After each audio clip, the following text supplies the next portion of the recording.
This is Baton Rouge Labor Radio. This is Julie Cherry. I'm here with Neal Miller, and you are listening to WTQT 106.1 FM in Baton Rouge.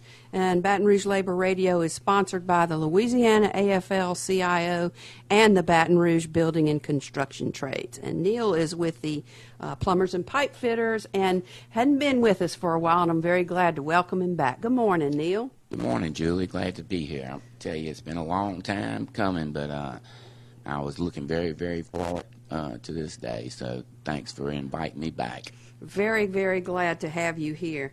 We've had a really special week, and for just months, really, Ed Parker and I have been talking to y'all about elections, and you might have thought you were going to be over that this week since the elections were last week, but we do have to crow just a little bit about the big win, and that is the election of John Bell Edwards as our governor-elect. We can't tell you how happy we are and how appropriate in this Thanksgiving week that we are thankful for that.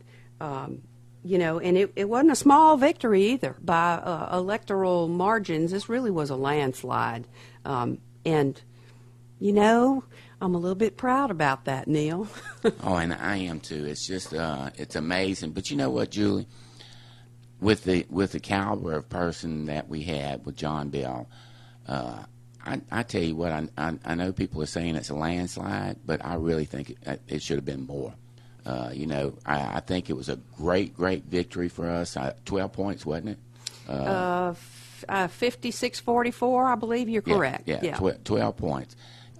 Margin on it, but I'm telling you, I can't tell you how happy I was and we were in the New Orleans area when they announced it, so it was some kind of fun. But there was a lot of hard work put forth by organized labor. There was a lot of hard work by just everybody. I've never seen this much excitement in the past. Well, I've seen it before, but in the past 10, 12 years, there was a lot of excitement. And did you know? I knew. I swear, I'm not being conceited, but I knew just from talking to people on the street, just the average person on the street. Yeah. It was coming. I'm like you. I'm kind of surprised Vitter got as many votes as he did. But, I don't think we've got a call already this morning, so I'll interrupt that thought. Good morning. This is Baton Rouge Labor Radio. You're on the air. Good morning. That must be another one of our very good friends. I want to quote you something that I read. I think it was from the NOLA. Vitter talking to Governor Foster. And he says, Governor, he says, why do you think I'm having such a hard time in the runoff? And Foster looked at him and said, David, people just don't like you. That pretty much summed it up. Mike, I heard he was not liked here in the legislature, and he is equally disliked in D.C. So it's surprising he's lasted this long. In the words of Roy Clark, thank God and Greyhound, they're both gone, Jimmy and Vitter. I tell you what, though, his announcement that he's not going to run for Senate shows he's not as delusional as Bobby. Yeah, because Bobby stayed in that presidential election a long time. I'll let you get on with the show. I'm glad Neal's back, and thanks to you and Ed Parker for keeping it going. Well, it has been our pleasure. Sometimes it's a little bit of a chore, but it's been kind of a fun chore. It is fun, isn't it? Yeah. It really is. Good morning, Michael. How you doing? I have a disdain for politicos. I really do. But you're as wrapped up in it as we are. Yeah. And I have never met a man with a crawfish sack full of Gumbies as this John Edwards. Really? I respect the man. I hope he don't lose my respect. We need to hold his feet to the fire.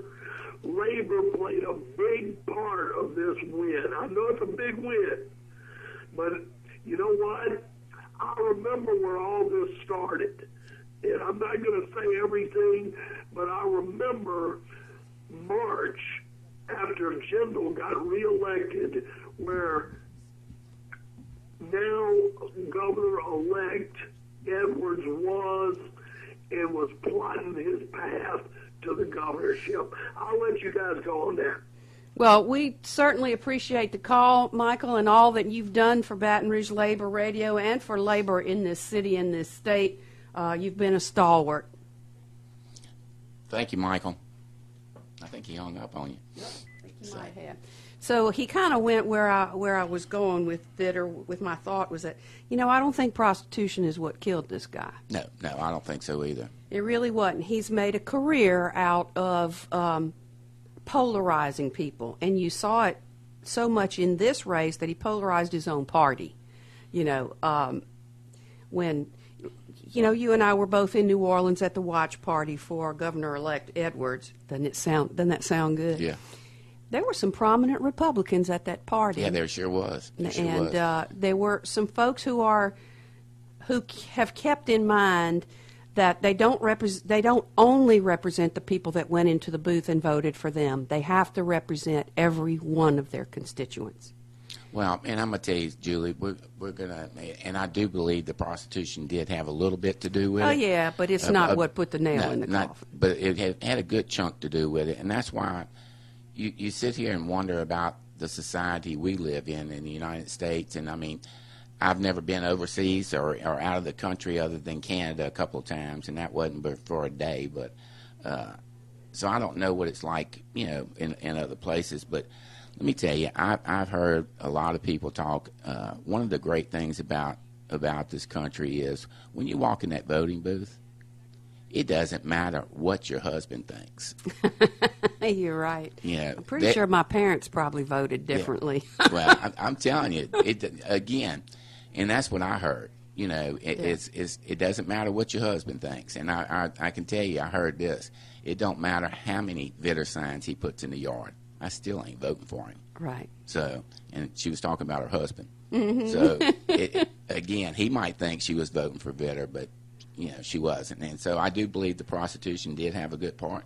And I'm going to tell you another thing that and I know he was very well disliked by his side of the thing, but it was also, if he would have been elected, he would have been Bobby Jindal on steroids. I think he'd been 10 times worse than Bobby Jindal. I believe so too. We might as well. And I really believe that the Republican Party realized that number one, you can't find nobody that voted for Bobby Jindal, even though he won twice, but still can't find. I think everybody was out there with razor blades scraping that bumper sticker off. Oh yeah, and he got like 71% 4 years ago. Yeah. Incredible. Yeah. Absolutely incredible. And I'm going to go back a little bit of ancient history. In the first time he ran, we were some of the only people who said, y'all, this guy's going to be a disaster. Mm-hmm. We were right. We were right then. This cycle is going to prove us right again. Well, and all we can hope, and I agree with Mike about, John Bell being a great guy. You can't ask for better credentials. You can't ask for better morals. I believe the guy is sincere. I believe the guy is real. But he's also, I'm going to tell you what, he's got a lot on his plate because Bobby Jindal has really messed the financial status of this state up. Yeah, it's going to be very, very tough, and that is somewhere else I want to go. If you have something to say about this, our call-in number is 343-1075. That's 343-1075, and you're listening to Baton Rouge Labor Radio on WTQT 106.1 FM in Baton Rouge. Yeah, that was something I wanted to talk about this morning, too. The balance of power has shifted a bit in the legislature, for sure. Over the last 4 years, we had a supermajority of Republicans in the Senate. That is no longer the case. We've picked up a couple of Democratic seats. It's been the opposite in the House. We were already a Republican majority. We're now a little bit more of a Republican majority. And here's the thing about that. Whoever the governor and his team are, and I think he's done a great job picking Ben Nevers to be his chief of staff. I really think that was very, very smart move on his part. Whoever the governor is, he is going to have to bring all those diverse issues to the table, and we're going to have to duke out some stuff. Some of it we're going to do by compromise. Some of it is going to be by hardline votes. Let's just face it. As a business manager, business agent, and I always get those two confused, and please just excuse me about that. You know what that's like because you negotiate contracts. There is going to be some serious negotiating to be done over the next 4 years. It is going to be a very difficult task. But if we don't all sit at the table and listen to each other, we can never understand what the other side is saying. Well, Julie, I'm gonna tell you, when I first got elected, it was the negotiations, first negotiations I was involved in. I couldn't wait for the next day to arrive. It was like I enjoyed it. And then as time progressed, and after one, after two, after three, after a dozen negotiations, you start really learning the ropes on the negotiations, and you also start becoming friends with the contractors you're negotiating with, and you understand what they're going through. And so that's part of negotiations now. I don't look forward to the next day. Because you understand what the problems are, and your first loyalty is to your folks, but you want to help the other guy too because we depend on them for our because livelihood. without, and in our case, our contractors are our partners, and without our contractors, we don't. With our loyal contractors, we don't have employment, and so we need to protect them as much as we can too, and again, they become your allies, your friends, and that's what's going to happen. And I think John Bell's going to be great at this, and Ben Nevis. Oh my God, isn't that a blessing to have him at the Capitol? He working with already people. knows the ropes. He has the connections. He has the respect. He has a lot of, and he's a gentleman about things. Ben can do the hard things when he needs to do the hard things, but he's not going to do it by running roughshod over people and alienating people. Well, that was like the Bobby Jindal era, because I was reading in the paper the other day about when the Republican people on the right disagreed with Bobby. They no longer were sitting on a chair. They were no longer. I mean, you're involved with this. Is that true? Oh, yeah. I mean, people's committee assignments get changed, chairmanships get changed, all kind of all because things they happen. vote against him on one bill. Right. Yeah. Well, and let's face it hadn't just been Bobby Jindal. Once he put his minion, excuse me for using that phrase, in at La B. Yeah. Yeah. And, Ben, I was talking about Ben and the connections he has and that he knows the ropes and he knows the machinery. What did Bobby do when he came into office? He brought in a bunch of outsiders that didn't know the people, don't know the culture, bunch of wet behind the ears policy wonks who had plenty of book learning but no practical experience. That is not going to be the case with this administration. And you just described Bobby also. Oh, yeah. Yeah. I mean, when he first got elected, I mean, that's all he was. Wet behind the ears. And for the listeners, if I'm talking too much, my wife calls me Froggy now because of my voice. So you sound great to me, Neal. I'm glad to have you. I'll try to let Julie talk more. So, it's going to be a really daunting task. There is going to be a lot to be done, and it's going to be tough. And I forget who it is that used the term that I expect there will be some shared sacrifice. It's not going to be easy, and there's going to be some things that have to happen that we're not going to like. There's going to be some things that have to happen that business is not going to like because we've been at a standstill. Well, and let's get this going because this was also in the news a couple of days ago. One of John Bell's first things when he takes office was going to be the Medicare expansion, and I think there's a little twist in it. There is a little glitch. They're talking about a couple of little legal twists and turns, and it has to do with a resolution that was passed at the end of the last session, paving the way for the legislature to adopt Medicaid expansion over, in this next session over no matter who the governor was.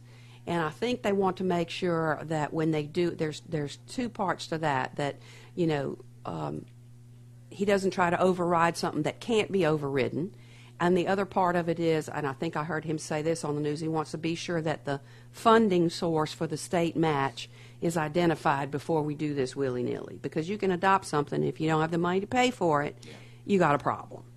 And we've found that out the hard way with Bobby, huh? Right, absolutely. And, you know, that was kind of one of the things that was on my list of things to talk about this morning. In this state now, we have destroyed our charity hospital system in favor of public-private partnerships, which are now deep in red ink. Labor was out front saying, this isn't going to work. You know, you can't sign contracts with 50 blank pages. You know, in Shreveport, it's a mess. You know, the hospital here has been taken to the ground, so you can't turn the page and go backwards. Literally taken to the ground, because my office is right across the street from the Earl K. Charity Hospital, and it is literally there's leveled. There's no building left. It's gone. Yeah, I passed out that way a couple of weeks ago and was surprised because I didn't realize the demolition had started yet. So we've got public-private partnerships, and even though most hospitals are what we call not-for-profits, you still are folding charity care into an existing system, and you know they can't operate in the red. This is what happened at the Baton Rouge General. That emergency room was operating so deeply in the red that they couldn't keep it open. Had nothing. Bobby Jindal didn't make the decision per se to close that emergency room, but the policies of this administration directly caused it. Nobody can continue to operate, you know, $2 million in the hole month after month after month, and it was going up. And the reason that happened, a lot of people don't understand healthcare financing, and I only know just enough of it to be a little bit dangerous. Under federal law, an emergency room can't turn people away. Doesn't matter if you have insurance, Medicaid, or nothing, which is the case of what those folks that are in that gap are. They're not poor enough for Medicaid, but they don't make enough money to buy insurance on the market. What is it? It's federal poverty is 38,000 for 4 people. 32,000 for 4 or something like that. Yeah. But it's pretty low, and you know if you are not below that, for 4 people. Right. Unbelievable. Right, and I think that number really needs to be adjusted too, but that's another whole issue because it's not a state issue.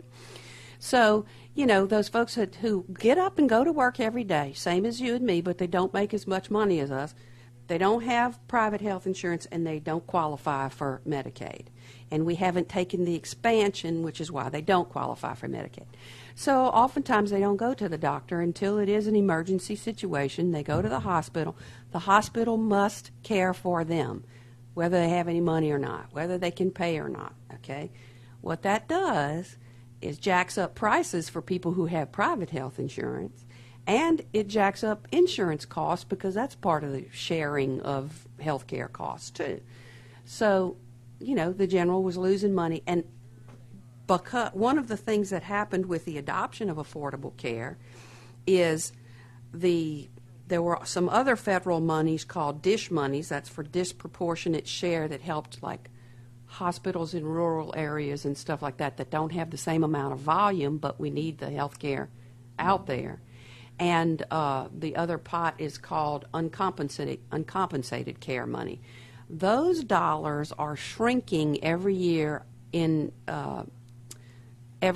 the adoption of affordable care, because theoretically the folks are getting onto Medicaid, which is insurance, so they have insurance, so there are less uncompensated care costs out there.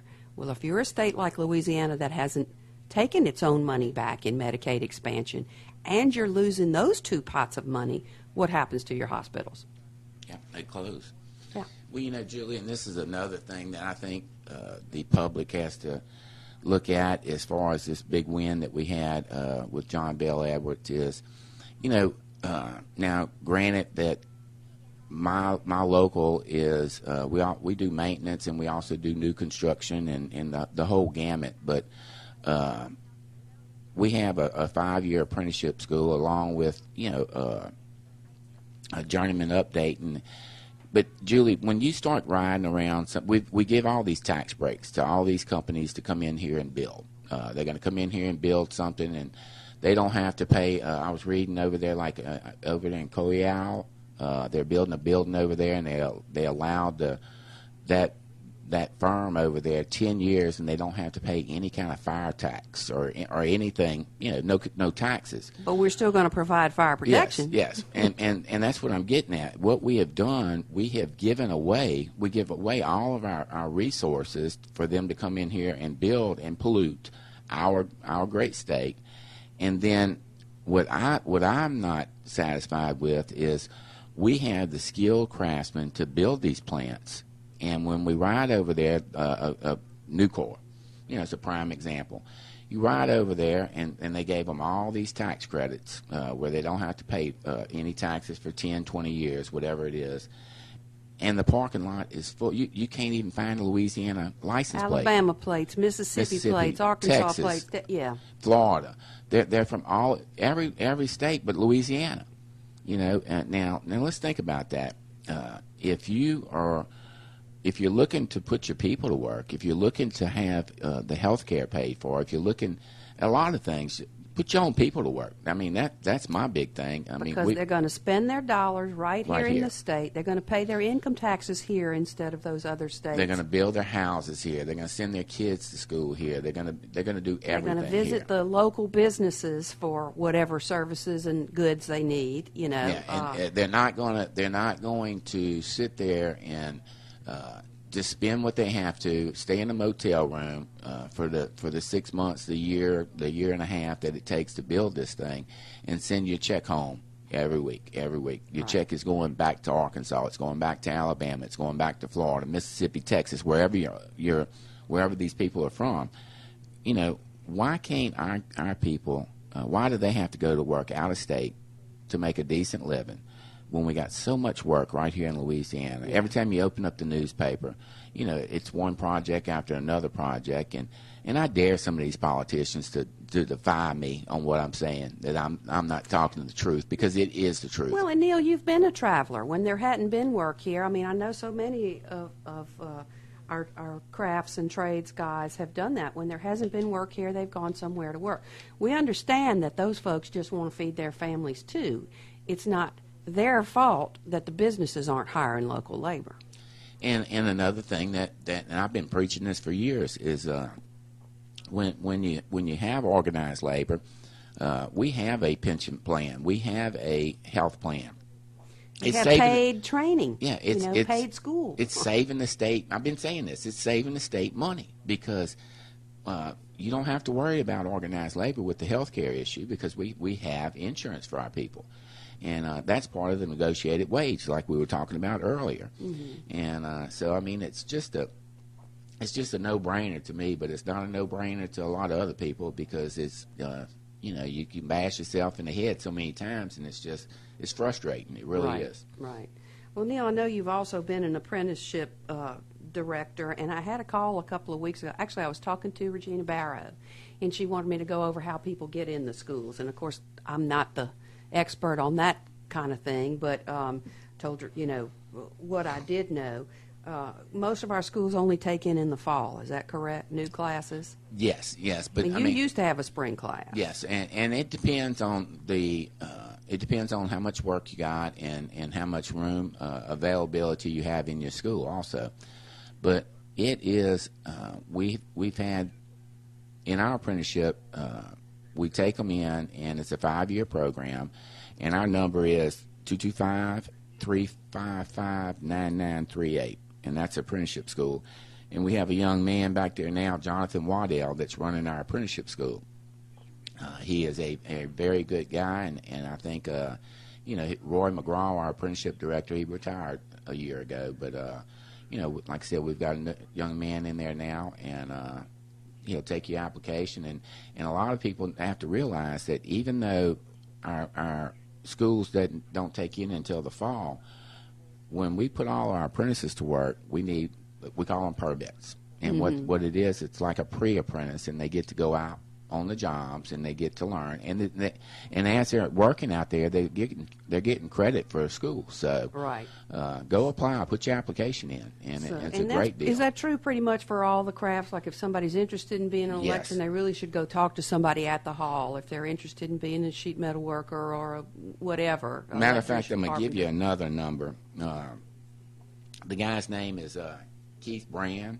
Who and is what- getting ready to retire also, but he's still there now. He's still there, and write this number down, Julie.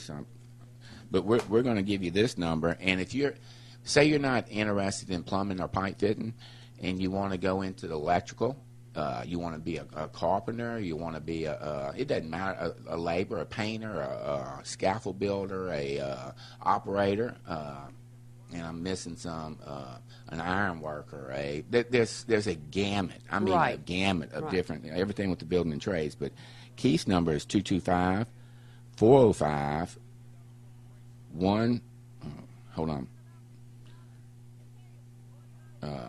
1222. 1222. Yeah. That's Keith Brand, 405-1222. Keith's background is electricians, but he is like the coordinator for all the programs in the area. In the state of Louisiana. Oh, Yeah, really? Yeah, he's like the head guy for all the building and trades, in the state. So Okay. I knew he was locally, but I didn't know that Yeah. for state. And maybe I'm wrong. Maybe I'm giving Keith a little bit more credit, but I'm gonna he'd give it know to where him. to he'd know where to point somebody. Yeah, and great guy. If they want to know what they got in Lake Charles as far as organized labor and their apprenticeship, Keith's the one to do it. Lake Charles, Monroe, New Orleans, a huge Baton new Rouge. school. The carpenters have a huge new school in New Orleans. The plumbers have a year-old school in Lake Charles area, about a year. Yeah, and we have in the Lake Charles area, we have a welding program going on over there, and it's going really, really good. And matter of fact, I'm going down there Wednesday, but I think we've got about 70 people enrolled in the welding part of it. So it's flourishing pretty good. So everybody doesn't have to go to college to make a good living, and as a matter of fact, a lot of our apprentices are doing as well while they're still in school as they would be doing with a bachelor's degree, because those have been sort of, in most areas, sort of, for lack of a better word, devalued. Oh, we got a call. Good morning. This is Baton Rouge Labor Radio. You're on the air. Good morning. Hello? Might have lost him. Well, good morning, Julie. Good morning, Neal. Oh, that sounds like our friend Ernest. We might have a little delay. How are you doing this morning? I'm absolutely wonderful, and how are you two this morning? We're doing great. Doing good. Good morning, Ernest. Well, I want to tell Neal how good it is to hear him back on the radio. Isn't that awesome? Yes. He's been really missed. Not saying that you guys haven't done a good job, but Neal was one of the ones that started this thing, and it's just good to have him back. It has been about 8 years or so, Neil, that We've been doing this for a long, long time. Well, I have a new appreciation and respect for people who get up early on a Saturday morning voluntarily to come down here and do this. Like I said, most of the time it's a very enjoyable chore, but it's the only day for me that's a sleep-in day, and it Ernest. hadn't been. Ernest, you remember when we first started? It was 3 hours, and we did it 3 solid hours. Without the union edge, right? Yeah. We did it 3 solid hours. It was from 6 o'clock to 9 o'clock, Ernest. Until 9, that's right. Yeah, Oh, wow. yeah. And it was a hoot. We had a good time. Well, I can say I've been to the radio station out on Wooddale, and I went to the one when y'all were in the area of the old Gotchaw. So I've been to all 3 stations, but I wasn't a regular until this year. Yeah. And I'll tell you, you and Ed, and I can go on and on about this, but I do thank y'all a lot for stepping up, and also Michael. Mike Day has been a trooper with this from day one. So, matter of fact, to be honest with y'all, Mike was the one that put the bug in my head about starting a radio show. And if it wouldn't have been for that thing in my ear, I don't know if this would have happened. But I think it's been great. I know Lewis and Ernest both have spent a lot of Saturday mornings with y'all. Yes, y'all, absolutely. And well, how you doing this morning, Ernest? I'm good, Neil. I'm good. I'm just thinking about last week. I heard y'all talking earlier about the victory, and I thought I'd call in just to let folks know that it was Neal, the other building trades locals, some of the private sector locals, the teachers. I mean, it was just everybody. You know, we stepped up when you talk about organized labor. And you saw folks coming around doing things that you hadn't seen come around for a long time. I know we had more people on the street than we've had in several cycles, too. I got door knocked. Heather told me she got her first one ever since she's been back in Baton Rouge. So, you know, we owe a debt of gratitude to all those folks who stepped up and volunteered. I did some phone banking. I know lots of people put in just hours and hours and hours doing that. You know, that was phone banking, that was organized walks, even on election day, you know, and this is something that's good for the local 198 retirees. They actually got up, I don't know what time. I don't think Neal's guys sleep at night. They got up, they fixed lunches for the folks that were out working, and I mean, it wasn't a hamburger or a ham sandwich. They had actual plate lunches. It was good, too, wasn't it, Ernest? It was better than good, Neal. Boy, that's some of the work that I did. I remember. Without blinking. They did it without blinking. Yeah, I remember making boxes up with Tim and Cliff from Electricians. I tell you, we have boxed some lunches, and I hadn't done that in a while, but that's really a lot of fun when we get together. Really is and fun. It is. We enjoy. Well, we're a pretty likable group. Most of us like each other pretty well, and it's kind of interesting when we don't, too, isn't it? Well, I'm going to tell you, I think they did enough for, how much was it, Ernest? I'm wanting to say it was at least 250 plates, huh? About 200. About 200. Okay. Because the initial number we got was 100, and then we had boxes left over that we did to feed folks that were not counted in that 100. And I think that was about another 100 boxes. Okay. Wow. Yeah. It was, You know, it was fun. a lot of people, you know, we go to the polls and we vote, but we forget about all the people that are working that day. You know, usually each candidate may have an organization of certain people that are either phone banking to get out the vote, or maybe they might still be doing a little bit of canvassing, or they're, you know, got poll watchers and stuff like that. So the candidates have their teams, the parties have their teams. We have our folks out as kind of an independent thing, and if you've never gotten involved to that level, it's fun and it's kind of exciting too. Well, you know, a year ago, we had our internationals, and some of the locals had doubts about our candidates.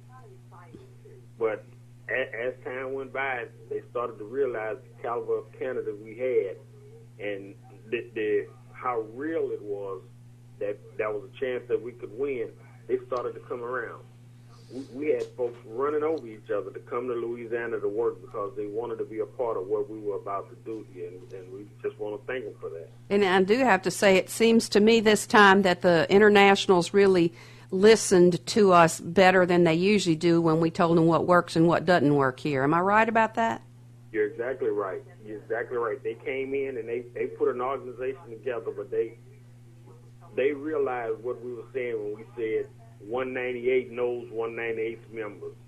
The iron workers knows the iron worker members. The teachers knows teachers. And they went with those folks. They helped them put a program together. But they listened at what they said had worked for them in the past, and it worked for us this time. Yeah. Well, and I tell you, what helped us out so much, and I'm 2 years ago when all this first started, you know, it was just, and like Ernest just said, Julie, I saw it, and I know you saw it, and I know Ernest did. 2 years ago, everybody was just rocking along, but as time progressed, you know, after the first year and a half, after the, you know, right before the primary, that's when you started seeing the electricity, you know, and people were thinking, wow, oh my goodness, we got a good shot at this. We can do this. And then in the runoff, it was like, this is ours to lose. Right. It is ours to lose. It's really exciting, and it's been so wonderful having such a good candidate too. And you know, he put in hours and hours and hours and miles and miles and miles for almost 3 years now, crisscrossing the state because local legislators, he wasn't going to have the name recognition David Vitter had. So he appeared in the little towns, in the larger cities, at gatherings that we hosted and other groups hosted. And it's a lot of work to do that. And for a long, long time, Mary Patricia was really his only staffer, and for a lot of that time, she was an unpaid staffer. Well, and also, when he was doing this, Julie, he was still coming back and doing his job, unlike the governor we have now. Because John Bell was not only crisscrossing Louisiana out of his pocket, not at the taxpayers' expense, out of his pocket, but he was also coming back to vote on what he was elected to do to start off with. Right. He remembered what his primary job was during that whole time, and that's why he's the guy. Yeah, that's it. John Bell was a candidate that, if you look at, there were absolutely no negatives. I mean, when they started running those spots on TV, the spots they ran, all they said was, he's tied to the president. He's tied to Obama. That's all they said. They couldn't say anything negative about him. They sure tried, but it just didn't work. No, it didn't. Because it's not there. So that's what made him such a good candidate. Well, and from people like y'all that got behind him, and it was just a great win. I mean, we can sit here and crow all day, but it was a great win. Well, it leaves me smiling. He was the first Democratic governor elected in the Deep South in over 10 years. Wow. Yeah. I've read that little line, and then I went to check I guess they don't consider Kentucky the Deep South because Steve Beshear was elected there in 2007. So, it was depends on what your perspective is. Yeah, we know that's our region, but it's a win for the South. It's a win for the party, and I know we don't work for the Democratic Party, but I tell you what, those nationals and internationals, it's going to put a different perspective on the South for them, and whether or not we're worth investing in. Well, this is another thing that we need to really be thinking about is it really doesn't matter. I mean, you sit there and look at why some of the candidates switch parties. It's the only way they could get elected. Let's be honest about it. But how many people have you heard say, I can't vote for a Democrat? Yeah, you hear it all the time. But yet it was, they switch parties. But then, and I'm going to give you a prime example of what happened. Look at Buddy Caldwell. Yeah. Here the guy made the comment, he switched parties. And the party... And I'm sad about that loss, let me tell you. The party turned on him. The party turned on him. The Republican Party, they had an incumbent coming in that literally was put in office by the Democrats when he first ran. All right? And then he switched parties. And then the party switched on him because he wasn't a true Republican. He had switched parties. Come on now, they left him hanging to dry.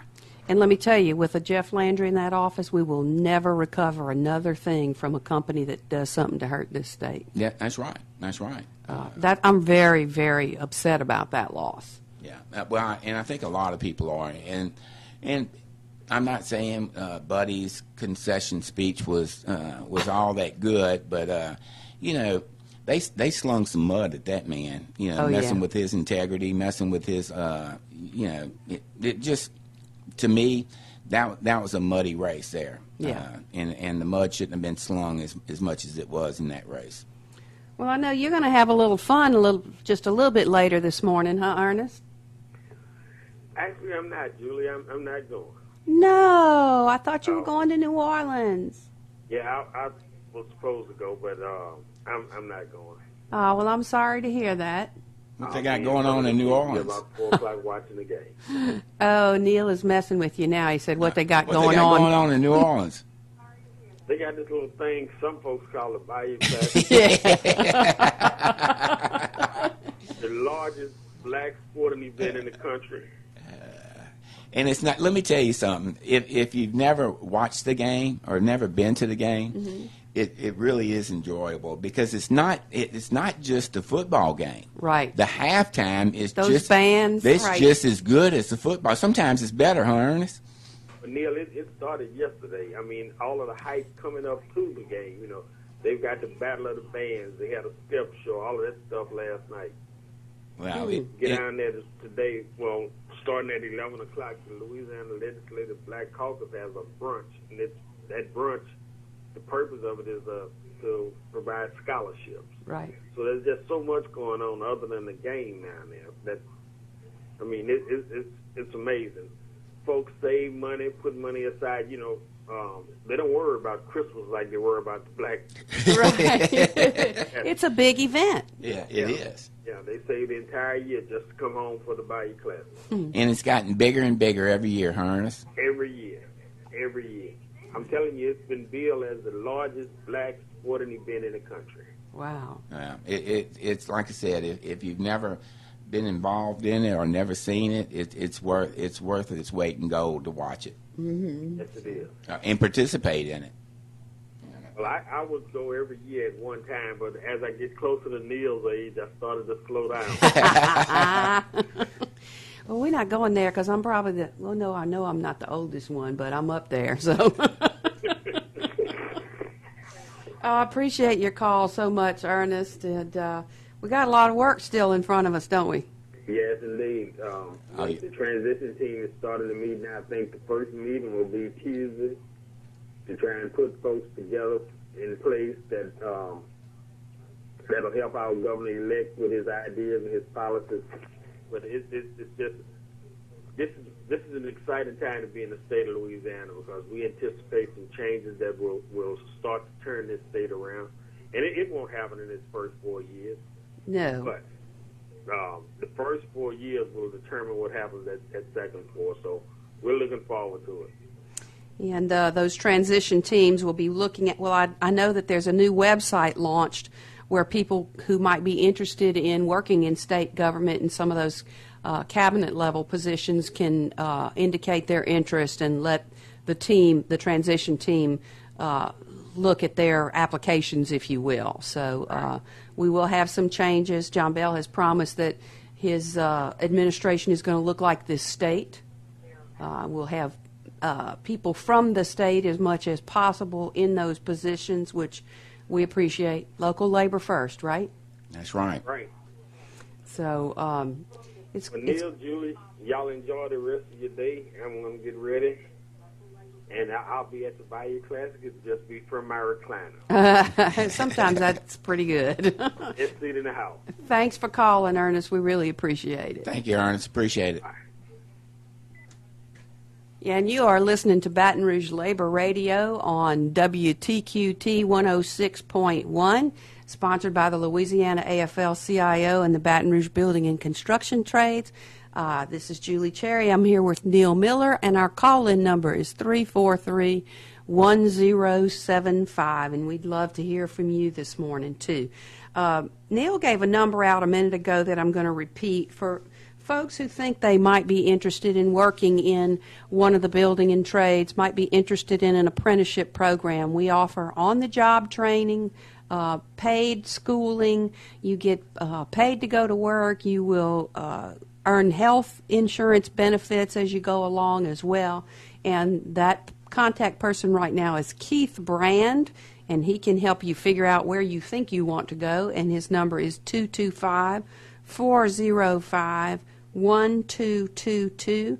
That's 225-405-1222 for those who think they might want to work in the trades, such as plumbers and pipe fitters, electricians, carpenters, sheet metal workers, iron workers, the operating engineers, the laborers, painters and glazers,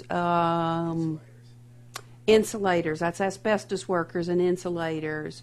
I think we're getting pretty close there. Carpenters, I think I said, that's carpenters and millwrights and joiners. Some of them have combined over the years. There used to be more titles than there are now. Roofers. We have roofers, and we do have local roofers here, too. Then you have... Sprinkler fitters. You have and that's why I hate name on, and I should know it more Well, than you know, I anybody, mean, but forgive 'em. it's forgivable when you work in one to kind of, and I know you see all the guys at the building construction trades, but so many of us wear multiple hats too that you can see the face, but he might have 3 or 4 titles. So Well, and Julie, while it's still fresh on my mind, Ernest called in, and I know Lewis is listening too, but the AFL-CIO, they don't get the credit they should get. I sit here and I watch Lewis Wren, I watch Julie Cherry, and I watch Ernest Stevens during the legislation session. That's our mouthpieces that are up at the Capitol. And they're not only fighting for organized labor, they're fighting for the men and women, the working men and women of Louisiana. And there's not a union versus non-union thing in a lot of their choices up there. It's organized labor is up there to do the right thing. And that's what I really get the passion is, because I've seen so many times that it's not a union issue, it's a moral issue that they're up there fighting for.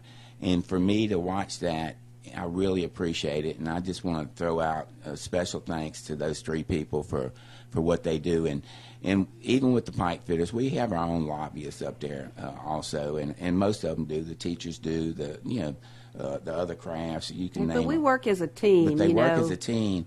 But it's also these 3 people keep everybody grounded. And I think it's very good to have that kind of leadership up there that says, hey, this isn't a labor issue as far as organized labor. This is a moral issue. And again, my hat's off to these 3 for what they do. I really appreciate those words, Neal. Lewis in particular, I don't think he ever doesn't work. No matter where he is, there's something going on in his brain that how do we do this better, and how do we cover the ground we need to cover. And I appreciate you saying it's a moral issue. It really is, for me, every day more than the last day. When you see people who work every day, and the Medicaid expansion is a perfect example of what we need to be doing. Most of our members have health insurance. Even the folks who are some of the lower paid workers, either with the state or with SEIU, they have health insurance because the government, in this case, is doing the right thing. And that's a part of their compensation. But for all of the thousands, the estimates are 300,000 people in this state who go to work every day but don't have any insurance. That's wrong. And can't afford it. It's just wrong. And it's a case of, I've said it, John Bell has said it, Lewis has said it, anybody who's paying attention has said it, the Louisiana Budget Project, the newspapers, a lot of the businesses.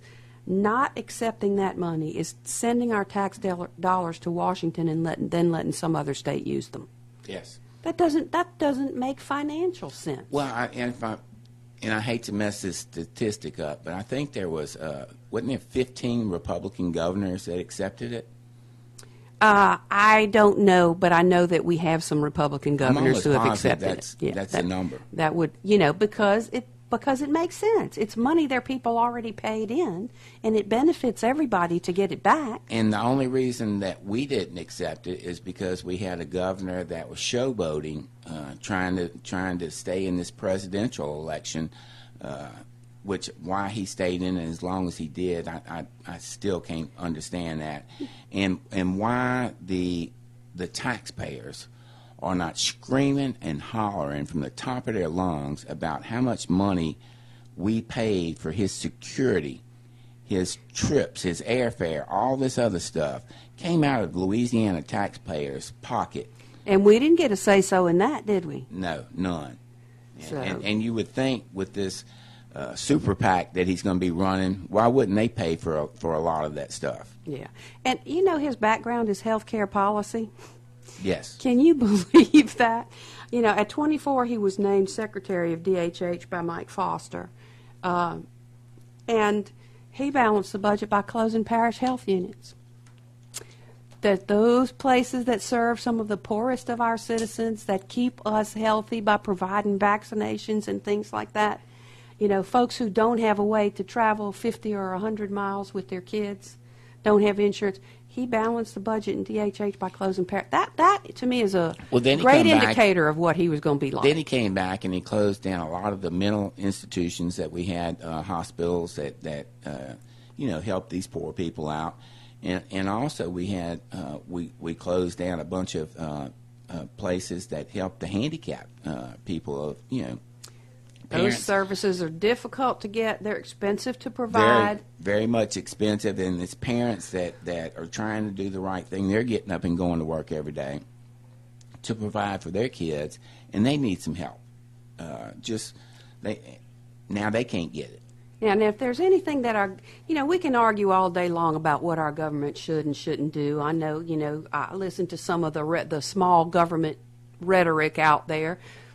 Some little small portion of it makes sense. But if there's anything that our government ought to do is give people a hand up that are getting up every day and trying to do the right thing. They're trying to take care of their children, their families, and go to work. And, if there's anything that we should be doing, that's it.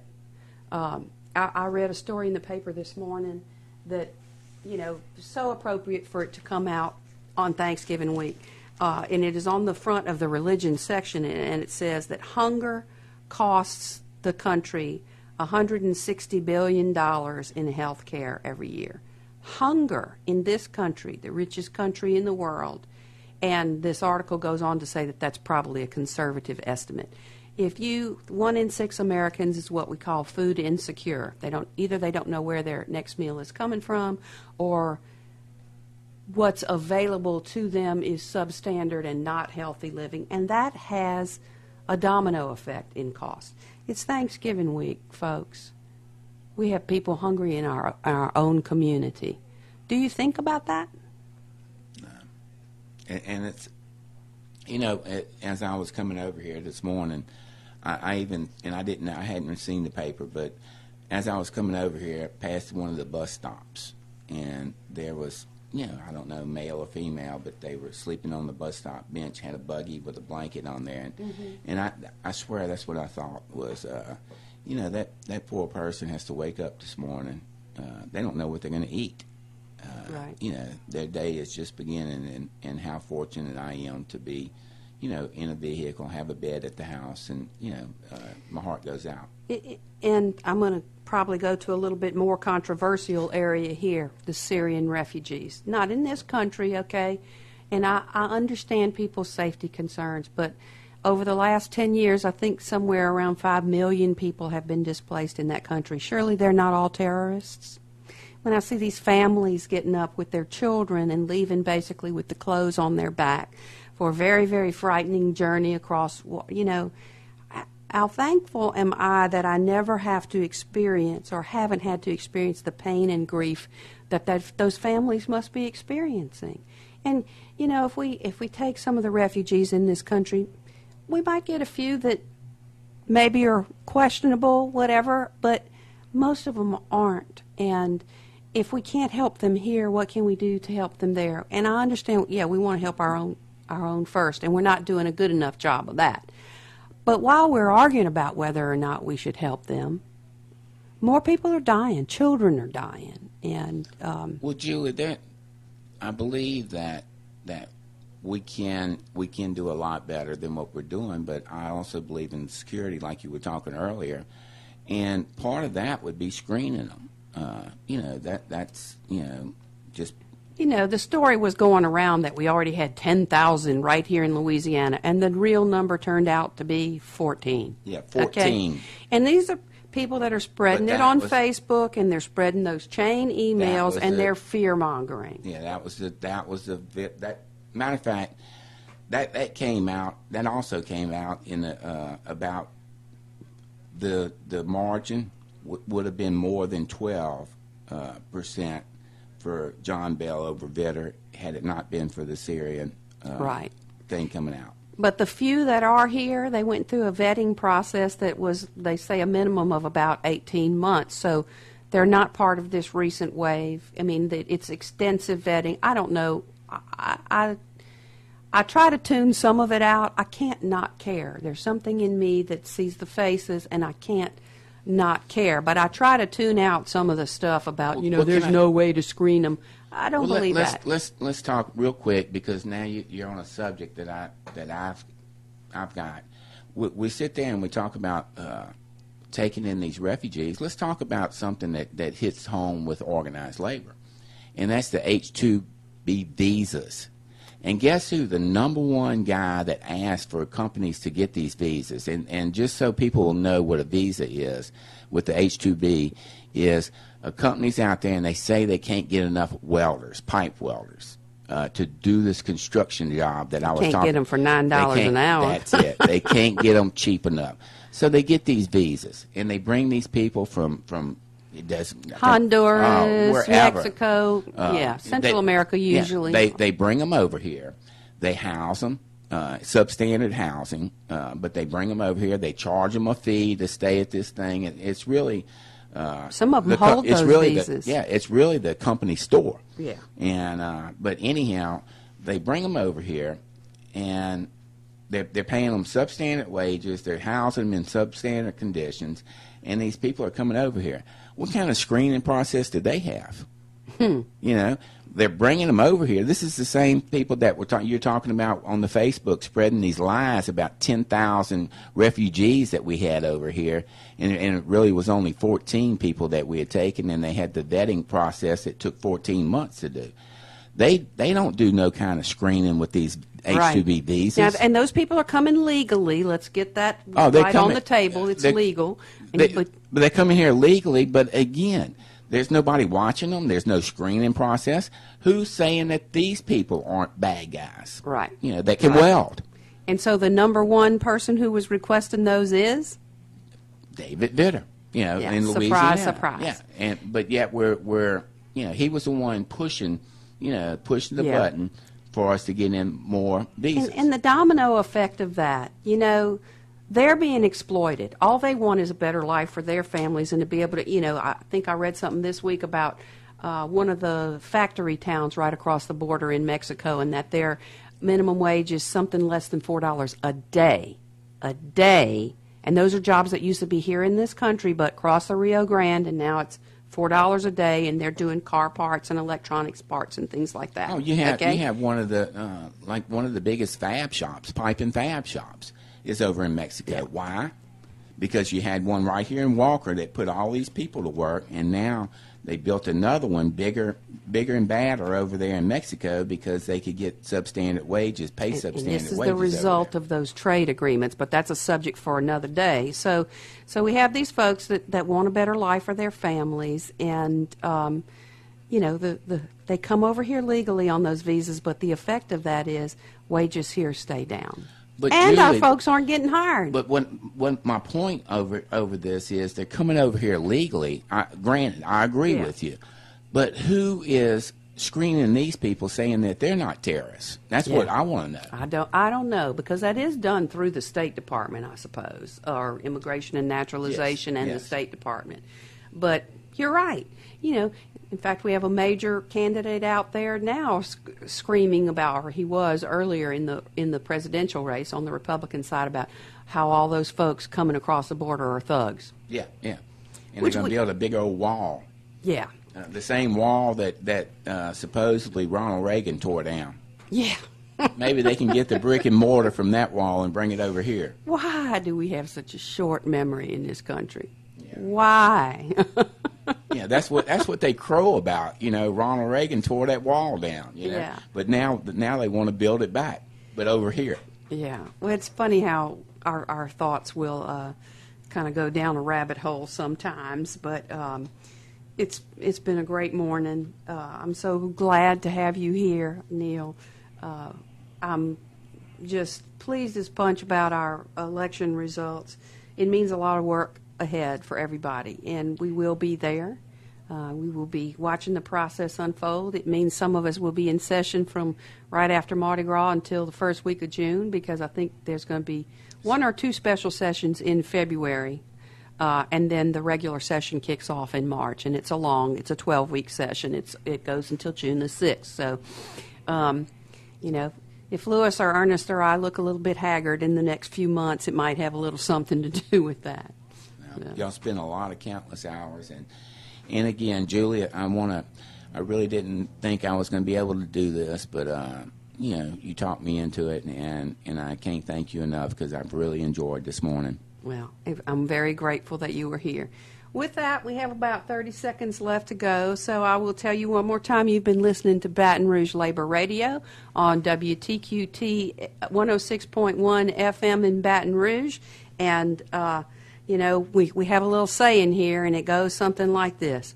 If you always work for free, you'll always have a job. And I'm going to return you to your regular program, and thank you for tuning in this morning. We send our treasure, we send our equipment, and we are